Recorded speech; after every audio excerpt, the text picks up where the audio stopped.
This show is brought to you by Nice Mug. Nice Mug is the only mug made entirely out of ice. For more information, go to nicemug.com and enter the coupon code SAUNA for 10% off your entire purchase.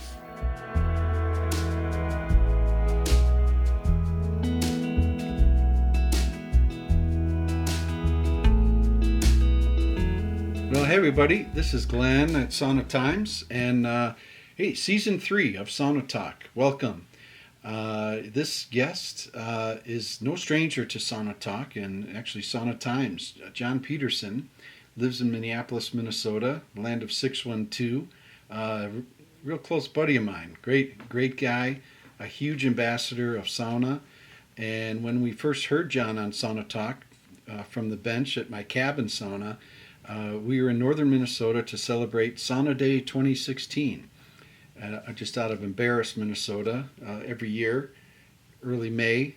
It's still a little cold up there, but they have Sauna Day up there as the land of many Finnish immigrants.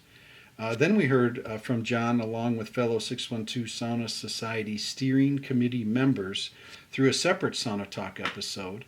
At that time, we were gathered at JP's apartment to talk through what a member-operated sauna co-op in Minneapolis can look like and what that means to each of us on the steering committee that John handpicked as part of an early tribe of folks to bring forth the 612 Sauna Society. So I'm happy to welcome John back to Sauna Talk for part one of this two-part series. The entire episode of Sauna Talk was recorded on the sauna bench inside the 612 Society Mobile Sauna, which has an extended residency outside the Trailhead at Theodore Wirth Park in Minneapolis, Minnesota, USA. Whether you live in Minnesota or are visiting the great city of Minneapolis, imagine lacing up the cross-country skis and trekking through groomed, heavily wooded, old-growth trails, a vibe that's more akin to 218, northern Minnesota area code, than 612, the Minneapolis area code. Yet as you make your way around a turn and then look up, bam, you're faced with a breathtaking view of the Minneapolis skyline. So I've been left breathless by this, probably because I'm not in the best ski shape, but I like to think more breathless because I know of nowhere in the United States that offers such natural beauty and such urbanness all in one vista. Maybe San Francisco, mere woods, but a lot less people here in Minneapolis, especially on the ski trails. So back at the Trailhead, I lean my skis against the 612 Mobile Sauna, strip down to my Troxers, and then dump a bucket of ice-cold water over my head, which I tend to do before my sauna sessions, and boom, there I meet up with John in the sauna changing room. So no formal hello is needed. I've known John for many years and a kindred spirit on so many levels. In this episode, we talk through our first meeting and how I helped him build his first mobile sauna, how we connected, and we talk through the origins of the 612 Sauna Society and his deep passion for bringing the benefits of sauna to more people. Note, same passion as me. JP has taken sauna dreaming to the next level, the doing. So anyone interested in learning more about the how the sauna experience is gaining steam here in North America need look no further than JP. So let's welcome JP to Sauna Talk. JP, a guy who has realized a dream, and I'm proud to share his dream.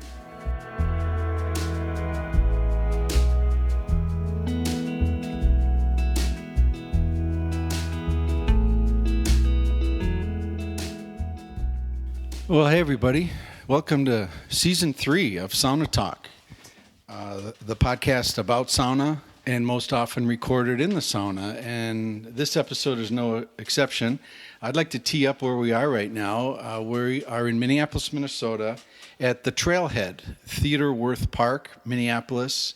There's a chain of lakes. There's a whole series of parks. And we're sitting in the 612 sauna. And it's right at the Trailhead, which is a brand new, state-of-the-art cross-country ski outdoor recreation center. It was a capital campaign from the Loppet Foundation, which we'll chat a little bit about if we get to it.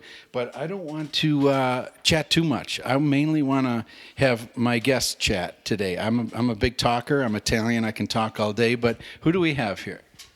Hey, I'm John Pederson. And John, where'd you grow up? St. Cloud, Minnesota. Right on. And can you tell us, do you want to give an intro, or do you want me to ask you a few questions? Do you want to give an intro to yourself? No, go ahead. So you and I go way back, so it's a little dangerous for me to start asking you questions. But I think it would be good maybe for the listeners to give us a little preview of bring us to where we are sitting right now in 20 words or less, meaning how'd you first get into sauna? Well, I can't put that in 20 words, but I can describe where we're at a little bit more here in this hot room that you and I built, along with a team of volunteers, and when we were founding the 612 Sauna Society after launching the Kickstarter campaign to raise the money first to build this unit. I guess this is where that project started. Right on. And the 612 was I would say not like a point of a mountain, but a point of a hill on top of a bigger mountain for you and sauna. And before we get to the little bit of the hill, meaning the 612 Sauna Society, tell us about some of the early rolling genesis. You went to school in Madison and went to Europe, right? Yeah. In my junior year, I got to do a fellowship in Helsinki, and that was in the wintertime, my spring semester, and that was where I got my first dose of sauna, and really of Sauna Society, of the way, I've been in saunas before, but that was the first time being in a culture where there was, it was part of the way people come into it, and part of this like larger sensibility around hanging out and nature, and just a whole kind of thread of experience that really felt nourishing at the time. And you were in college, so an impressionable age, what, 20, 21, that kind of age? Yeah, but I wouldn't say it wasn't really love at first sweat. Like I wasn't like just enthralled from the beginning. I think a seed was planted at that time, and it was a good decade later before sauna resurfaced for me in any significant way. Right on. And you reached out to me with a budding interest in a mobile sauna, right? Yep, that's right. I remember being so surprised that you responded right away.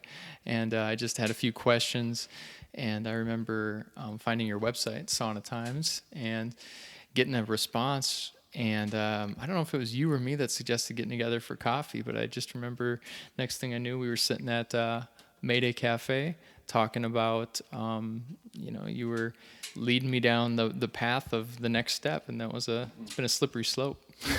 So it's 2018 now. Not to put you on the spot, but how many years ago was that?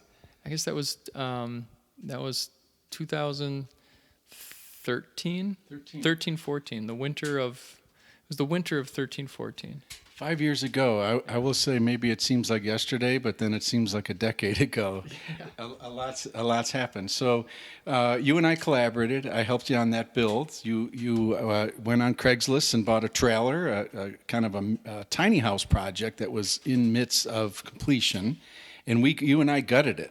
That's right. I remember as we. It kind of became more and more of a sauna as that project went on. It kind of started as a mobile a tiny house or an office, and then very quickly became clear that it was going to be the firehouse sauna. Tell the listeners about the firehouse and inviting guests to your sauna, and then ultimately you just said, fuck it, I'm going to have a sauna every night.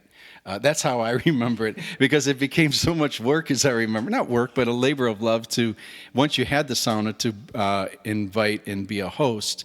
And I remember you telling me once, well, I'm just going to have the thing running every night. That was about 2013, 2014, wasn't it? Yeah, that was 2014, the spring of 2014. I remember I was in the Phillips neighborhood in South Minneapolis, and I'd started hosting and inviting people over on a pretty regular basis. And one of the I remember that what you're referring to was a month where I declared it like Sauna Month or something, and I just National Sauna Month. Yeah, and I was just going to be hosting every night, and I think where that came from was I was inviting people. One thing you might experience if you are inviting people to do, inviting people a lot is you get turned down a lot, or not just, or no show, but even more than that is you get more than just a no or a no-show. You kind of get this long explanation of why people are too busy and what they got going on and everything. And that month, I remember just saying, to make it simple and to kind of just make it more straightforward, I said, well, I'm just going to be out there every night. I posted a spreadsheet, and that's where the Facebook page started. Now it's Sauna Society Enthusiasts, but that just started as a way to, for those, so people could just, find the sign up there, and if they needed to swap seats or whatever, they could just do it themselves. So there was some structure to it, even back then with the National Sauna Month, where you did have some structure to bench reservations, even back then? Not really. Okay. I mean, there was a Facebook page, and I think there was a sign up sheet, but it was pretty loose around that. Yeah. Spot on. Yeah. And that was about the budding at the period where the idea of more of a cooperative or more of another build came about? Well, I think what came about next was the Little Box project. Actually, the next chapter there was my good friends Molly Reichert and Andrea Johnson built a beautiful mobile sauna called Little Box, and they had built it with I believe it was a placemaking grant. And they had the sauna, and I kind of had started this community and hosting. So we decided to team up, and I hosted the next season, that next winter, at Little Box. We teamed up with also the Musicant group, Max Musicant, who helped us do what we called residencies around the city. So we were kind of activating, it was something for people to do in the wintertime, come out, and we were all around the city. Surly, Westminster, Blackbird Cafe. Those are some of the early spots. For listeners wanting to learn a little bit more about Little Box, I interviewed Andrea, and you can just search Little Box on the right-hand side of Sauna Times, and you can see the sauna that JP is speaking about. And JP hosted quite a number of saunas in the Little Box through these residencies all over Minneapolis, and that's where I would say the sauna ring, from a social side of things, maybe the ring got quite a bit larger, where it wasn't just the people you knew, but there were a lot of people coming to Little Box you didn't know. Yeah, and that's where the seed of this isn't just me and my friends. This is something that there's just a much larger kind of attraction to, something that has resonance, on a bigger level than what I had initially assumed. Right on. So fast forward to 612 Sauna Society. Again, if you search on Sauna Times, you'll see quite a bit. As a matter of fact, there's a podcast from the steering committee that John put together when we were right in the thick of things with the Kickstarter campaign. And I think it's a wonderful listen, because you'll hear in other people's voice about their passion towards sauna, and, JP bringing them together and creating the church. We were the choir, I say back then. I was on the steering committee as well, and we put this choir together of singers, a choir of singers of authentic sauna, and the movement toward a co-op. And why the co-op, John? Why a co-op as a business model for the 612 Sauna Society? That's a really good question. Well, the inspiration for the co-op was really inspired by the experience of sauna itself. After hosting many saunas, and kind of just noticing, there's a kind of a spectrum of experience that's available, from just kind of a physiological, oh, that felt relaxing, or sometimes, it just helps clear your mind. And then sometimes, it's social, and there's this element of fun or connectedness that gets added to that layer of physiological well-being. Then there's kind of this layer of social community, kind of just nourishment, really. And for the first project, I wanted it to be something that kind of grasped at that potential. And I didn't know that a co-op would, and we're still figuring out, what a co-op is and how it works. But the intention was to build something, to set a table, if you will, that really had the possibility to not just, provide those nourishing ingredients, but it could be like an exquisite, inspiring example of what sauna can be, and really what's kept, what has maybe kept it alive for generation after generation. It's not just the physical benefits, but there's also has this great potential as a way of gathering, and for us to be inviting one another to share time and space in the wintertime, a very dark, cold time. Yeah, right. And yeah, it gets dark about 4:00 right now here in Minneapolis, doesn't it? Yeah. Yeah. What did you do for the last 2 hours? What were you doing? It's now what, 6:30 on late November, one of the last days of November 2018. Tell us about your last 2 hours. Not a trick question because I have no idea. Well, we have a host meeting tonight, so I was preparing the hosting operations manual updates for our meeting tonight. How many hosts are part of the 612 Sauna Society? We have 7 hosts. And this is a paid position. A host, if I could paraphrase and grab the mic, but a host responsibility is come over, unlock the 612 sauna, start the stove, wood-fired, prep the area, like sort of get the outdoor zone prepped through, outdoor fire pit, chairs, and welcome the guests. Did I paraphrase it pretty good? Yeah, that's exactly it. The hosts are doing just that. There are on the ground people who are making sure that everybody's comfortable and safe, and just keeps things flowing, keeps things in a nice flow here. There's a sauna, kind of the difference between, it's a small, tight space, so having somebody who just kind of can keep things moving really helps things feel right. Right on. And I'll put an asterisk on the small, tight space. Now, I've built, I don't know, maybe 10 saunas, and I help many hundreds build their own saunas. And if I had $1 for every time somebody wants to build a sauna that's too big, I think I could buy a few cases of beer for the gathering tonight. I find that saunas are often overbuilt, especially a hot room. We're only in the hot room for 10, 15 minutes. And then we want to encourage the cool down, the hanging out, maybe in what's called the changing area, in that temperate zone. And by all means, the vibe outside, in nature, being critical. So, when one has a sauna party with 10 people, very rarely are 10 people in that hot room at one time. So I get you. It is relatively small compared to, say, a boardroom or a conference room. But, this unit here that we're sitting in, the 612 sauna, it's, 8 feet wide? Is it 24? The full length? 26 to the V. Yeah. Our hot room, and I know because I was the main builder in here, I'm looking at it, it's 8 foot left to right, 10 foot 6, 10, 8, something like that. Is that what we decided? Yeah, I think it's 10. I want to say 10 feet 7 inches. Right on.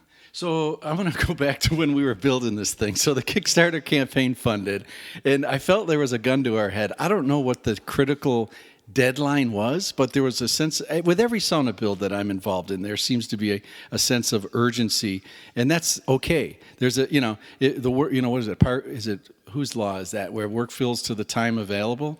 Parkinson's law, maybe something like that. or maybe I just got Parkinson's and can't remember it. But but yeah, work fills to the time available, and we had urgency. We had volunteers. It was JP being JP. I mean, JP at his best, organizing volunteers coming over. I was the primary builder of this hot room here where we are. I'm looking at it right now, and I got to tell you, maybe it was just the spirit of collaboration, but I'd be hard pressed to change anything in this hot room. I think, given the functionality of what this does, how many people it hosts, in terms of a hot room space, as well as a generous changing room, you're always getting people's boots and hats and clothes and towels and water bottles. But there's a good flow here, isn't there, John? Yeah, there's really nothing I'd change either about this one. Yeah. I want to ask you about the JP rule of collaborating amongst three. Do you want to speak to that, or should I dive into that one? We were chatting on that recently. Yeah, we were chatting about it last night at the Krungabin concert. Right on. Yeah. In a good environment, by the way, at First Avenue with awesome sound. There was 1,000 people there last night, and the last time you saw them, there was 100. I looked it up at the 7th Street entry. So. Yeah. The great band, great sauna band. We're going to get them on the bench at some point. That's a intention that you and I are each setting. But back to the collaboration of three. Do you want to speak to that? Go for it. Go. You're going to make me do it. Yeah. Well, okay. So back to this sauna build, right? So it was a classic winter, probably December, January. I think it was like 0 degrees outside, and there you are with a table saw and a chop saw, and you got some volunteers, and we're building benches, building doors, and then there's a wonderful thing that came out of that, through again collaboration with Michael, the architect, and shout out to Michael. Shout out to Michael Gordon. Yeah. And where's he work? I think he's still with AWH Architects. Right on. Yeah, he also does a lot of his own. I think he does some of his own freelancing as well. Yeah, and he was quite an intimidating soul for an amateur Yahoo builder like me, showing up with drawings and CAD drawings and all that. So I was a bit outnumbered. It was 2-1 at that point with We gotta give him an extra shout out too, because he was so gracious with working with us and working with all of our volunteers. Yeah. Just showing up and kind of helping us make the most of whatever we could get done in a night. Exactly. So you have this classic showdown of builder, call it me, who's built a bunch and thinks there's a way to do it. And then the other, call it spectrum, the other side, you have, a schooled architect with official drawings and this and that. And then you got JP in the middle wanting to get it done. And of course, wanting to get it done in the most elegant, beautiful way. So this sort of, the term field verification came about, which really lit a little, and you can search that on Sauna Times too. It's a post, and and I love it. I love field verification. There's this beautiful balance of what's on paper and what's going on during the process. And there was some decisions to be made, sort of, we got to know, like, are we doing this or are we doing that? And there JP would stand in his pensive way, and I'd be asking or telling, and he would usually bring in a third party to help with the decision. And I found that's a nice little leadership technique where you can never have a tie with three people choosing and deciding, correct? Yeah, that's true. That's true. I don't know how you say it as if it's kind of a strategy, an intentional strategy. I think it just kind of evolved out of the process of just having to navigate a lot of decisions that I didn't really know the best answer for, and it just kind of helps. Well, it helps kind of move along the conversation, right? It just doesn't get so locked between just because I suggested this and you suggested that. Those don't need to be positions, and I find that third person kind of helps turn it into more of a conversation. Spot on. So, John, do you think we would need a third person to answer this question? What's better, off gas or off gas, and why? Off gas, for sure. Okay. Tell us a little bit about your experience with off gas and the Ewing Hotel specifically, if you want to dive in there. Sure. Well, off gas. That's a German steam tradition, and a relatively new tradition from what I've learned. I think from maybe just as far back as the 70s, but it's a practice that's very common in all of the public saunas, which there are a lot of in Germany. Many of which they call therma, I believe. and or therme. And the sauna host brings the room up to, well, it's already up to temp, but they add steam, so they're adding humidity to the room, which makes it feel much warmer to the person who's sitting there, because you can't sweat as much. So it makes the room feel hotter because it makes it harder to regulate your temperature properly. So the art of it, they also use aromatherapy, essential oils. And the art of it is really increasing the intensity of the experience, but through the application of steam, you're doing it in this really kind of soft, gentle way that enables people to kind of really kind of melt into the intensity a little bit more. So it's like rather than it kind of getting too hot and you kind of clenching up and trying to fight the heat, it's kind of a way of relaxing into the heat. And I just really fell in love with it as a way to kind of facilitate and guide and experiment with what I think is some very core physiology there to what it is that draws people to this practice of sauna, and really to all the sweat bathing traditions, of which saunas, it's just one. There's the Russians call it banya, of course, the Native American sweat lodge, the Turkish hammam. These all have a common thread of activating the thermoregulatory system and people bringing their bodies into some equilibrium through temperature, exposing themselves to hot and then cold. And there's something very very invigorating and very mentally it's a way to really kind of clean the slate a little bit, and physically it feels wonderful. That it circulates a lot of blood. Yeah. And there's you can get a question. Yeah. No, I was going to just chime in on that. It's a great point. One of the commonalities, I guess you could say, about an Office session is with the Native American sweat lodge and the Temescal from the Mayan culture, amongst others, is the idea of a guide, a process through the hot room session. Many saunas and all the sauna experience that I've had from Russia and Finland, and that tradition is, hey, when you're hot you leave, when you're cold you come back in. But there is a real nice guiding element to Office, and in joining in a couple of your sessions at the Ewing Hotel, people have remarked about that. Hey, they just had a busy day at work. They don't want to think. They want to come in, and it kind of reminds me of like a yoga session in a group dynamic, as well as this bicycle business, Peloton, where you can log in. You're at your home, but you log in through the Peloton system, and you join in on bicycle classes. So there is a group element to Office, isn't there? Yeah, there's that, and then there, also I think something that you're speaking to is in countries where there is sauna culture or banya culture, or they have their own bath culture. It's not as needed to have somebody kind of tell you what to do. But here we're really kind of rediscovering the sauna as a common practice. It's not new by any means to these parts, but it has kind of just fallen to the wayside, especially in the urban environment. So I think that's another thing that reason that the Office sessions is that I'm hosting at the Ewing Hotel with Sauna Society outfitters is I think that's another reason that they've been popular, is that they're just we're starting to build that culture. And to bring it back to it's the same reason that I think the co-op is an exciting model for where we're at here in terms of Minneapolis, Minnesota, 2018.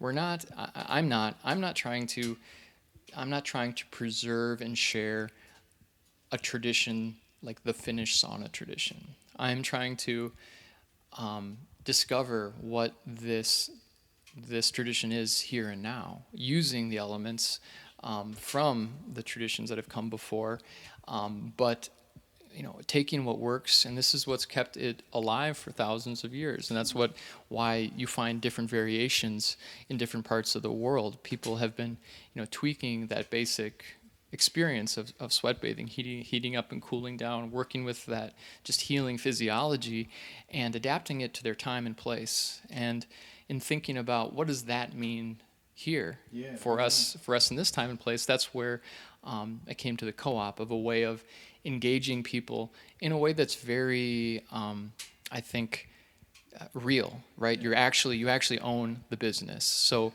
every night we're putting it all on the line here. This is a totally new thing. There's nothing like it. There's no other places like this in town. And when you come here, you're usually here with about 30% of the people are actually owners of the space. So there's a different level of kind of accountability, and also ownership, pride, excitement, hospitality that comes with. Right on, John. This is round one. We're doing pretty damn good. Yeah. I got a nice sweat going. We're going to toss some water on the rocks. John, have a little water. I'm going to ask you a couple of rapid-fire questions. One more thing, I wanted to just put a plug in what John was speaking about with the sauna culture from around the world. I would love to steer you guys, if you haven't heard of Mikael Olin.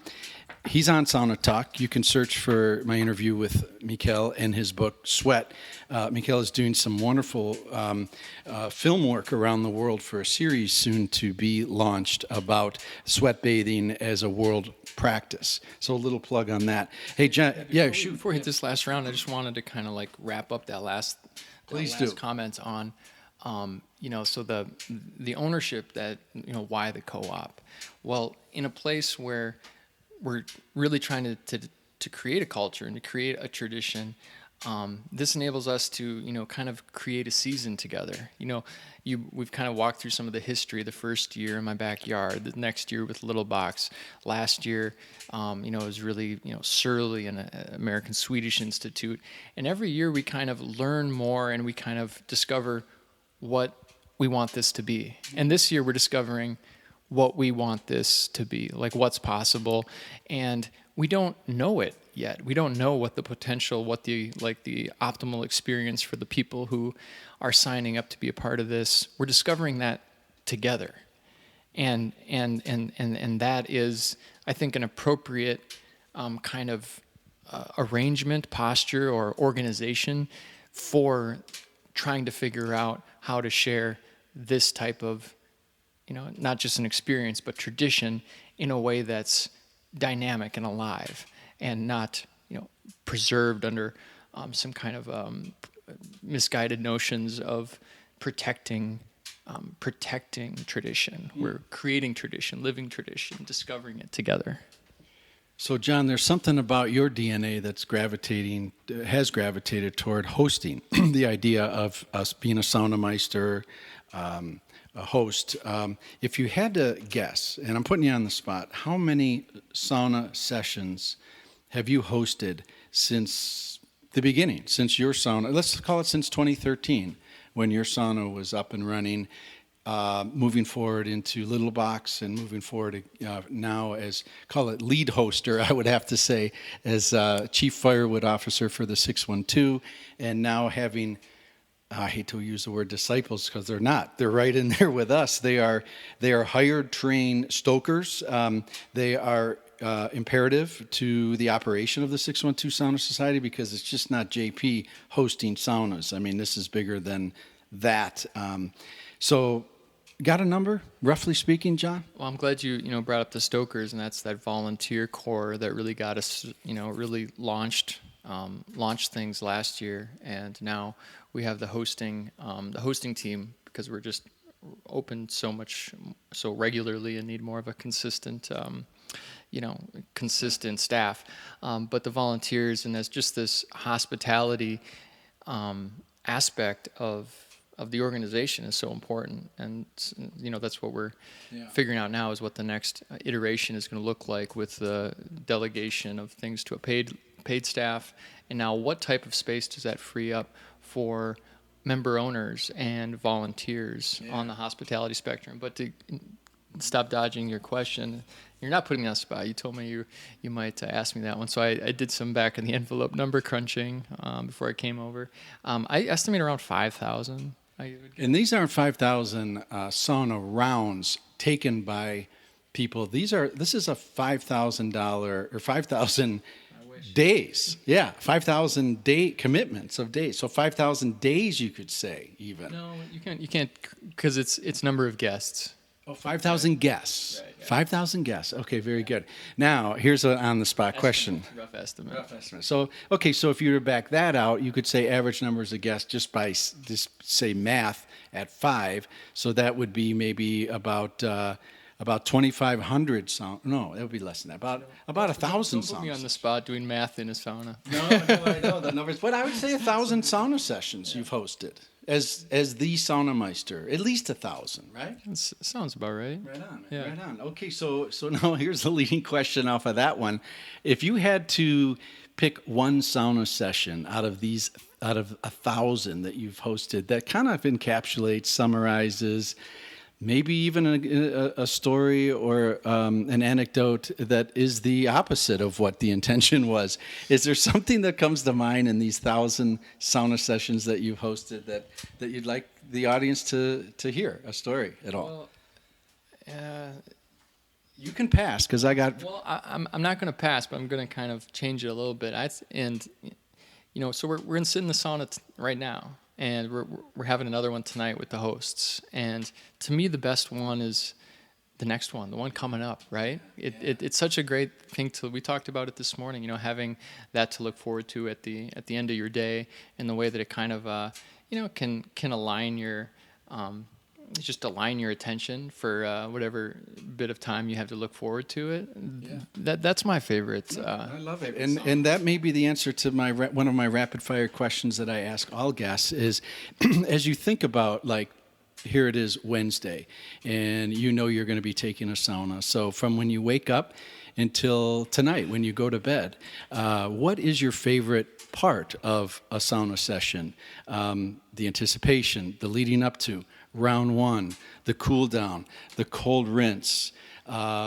Is there, generally speaking, is there a favorite part of a sauna session for you, and what is it? Well, that's kind of I know the answer. It's hard to describe because it changes each session, and it doesn't always happen. But in a really good sauna, a good round, at some point there's this. You just kind of are able to come into the moment in a way that you notice you weren't before, right? And sometimes that's just the quality of the heat that just helps you crack your back in just the way that you needed. Sometimes it's the comment that one of your friends just kind of noticed something that, really helps you step outside of whatever it was that was kind of keeping you from showing up the way that maybe you now think is possible. So that's the moment, and it's elusive too. And that's the reason that I think I love hosting is it's elusive, but it's not. It's something worth kind of paying attention to, and whether it's organizing a structure, a co-op structure around it, or in the event, the actual reservation click-through, or just the greeting that somebody receives, being able to support an experience where that kind of just breakthrough, that kind of just that moment of noticing happens. There are things you can do to kind of increase the likelihood that can find a way into the evening for you. And part of why I love doing what you talked about before, which is it's really fun to look forward to it a little bit ahead of time, is because it gives you a little bit more of a runway on that. It gives you a little bit more to work with. And I found that that's a really important ingredient of welcoming that kind of, you just called it breakthrough, but welcoming that kind of adjustment, let's call it, that kind of adjustment into the session. You have to interject on that. You've just to dive deeper. I got 3 more rapid fires, and I'd love to get them out before round one. Or we can go. Do you want to go sit out and finish? No, rapid fire. Rapid fire him. Yeah. We step out seems appropriate. Good. I love your spirit on that one. I love it, man. Yeah. So diving one step deeper before I go to the next rapid fire question. Obviously, with over 1,000 saunas hosted, you've probably had less than ideal situations where maybe the energy of the sauna is less than ideal. People are showing up and they're carrying an extra burden of stress. Maybe the traffic was really rough to get to the sauna session, strangers amongst the crowd. So the cards are stacked a little bit against JP as Sauna Meister host. What is a tip, technique, trick that helps you get the group in that moment to find that place of connectivity or locking into letting go with the sauna?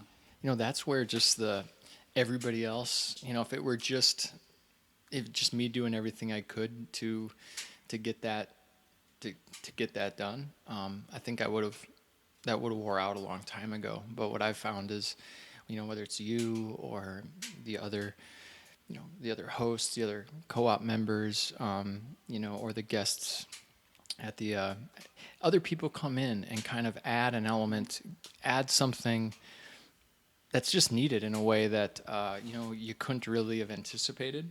I mean, just meeting you is a great example of that, and the way that enabled the just the next step. I think not thinking too far in advance in the moment, right? So just like what's needed next, and then letting it appear in a way that you maybe didn't expect. No forcing, letting it be. Yeah, I mean, sometimes you have to really, it's like paying attention all the time, but then when it comes down to it and what's possible and kind of the willingness to not compromise either, and just if it's not, sometimes it doesn't happen. That's what makes it special when it does, right? Sometimes it's just a hot room that was better than outside. The couch, but outside of the couch. Or the bar. Hey, I got to interject. So the hewing the other night. So I want to encourage you folks, again, on the right-hand side of saunatimes.com, search bar, search Hewing Hotel. You'll get a flavor of what JP is curating down at the Hewing Hotel. Rooftop sauna, just a great vibe. It's amazing how there's this whole connection going on down there where it's a Friday night and there's a new flavor going on. It's not like happy hour, let's get hammered. These people are like into their health, into their well-being, into real connection and stuff. And I think that's part of a flavor of what's happening down there. Can you speak to that? Yeah, it's another, just like here, this is what I think we're speaking to a little bit when we're talking about it coming, the special ingredients kind of appearing from the environment or from your collaborators, is we're starting to notice like Sauna Society, what happen, when it starts to kind of bloom a little bit. So, that's happening at the Hewing, that's happening here at the Trailhead. We're, tending to these experiences the best we can, and then putting the intention and the welcome out there that we need help making this happen every night. We need help creating this, and I think that's this is another question I see on your rapid fire list. There is what's one of the biggest misconceptions, and I think one of the biggest misconceptions that I experience is an overestimation of how very likely all of this is to fail. Like we have had an amazing track record here since we've started hosting and just creating this momentum, and it's a lot of people doing a lot of small wonderful things that end up stacking up to another nice night.